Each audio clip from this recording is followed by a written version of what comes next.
Hey, what's going on, everybody? Quick episode of It's Just Business.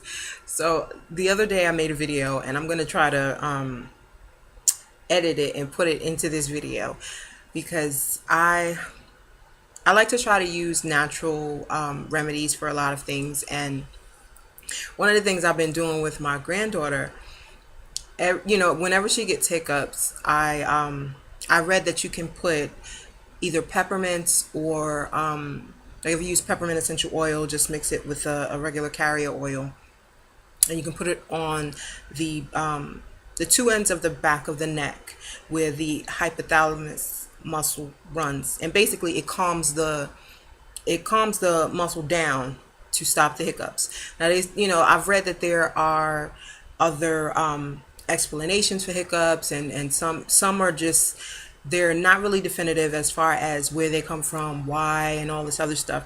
But that has always worked. I've done it since she pretty much was a baby. So the other day she had hiccups, and I'm like, oh great, let me make a video, and you'll see what happened.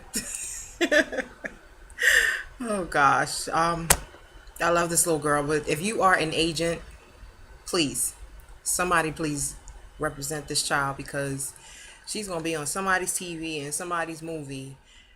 You'll see. On the skin.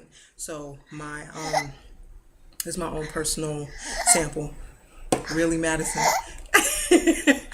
um, this now, hopefully, in between her fake hiccups, you could have heard her real hiccups. But as you can see, she's fine. No more hiccups, right? Say, all gone. That is not a hiccup. That's a burp. Say bye-bye. Bye bye. Love you. Love you. Mwah. Give a kiss to your fans. Say, mwah. Okay, let me do it. Let me give a kiss. Mwah.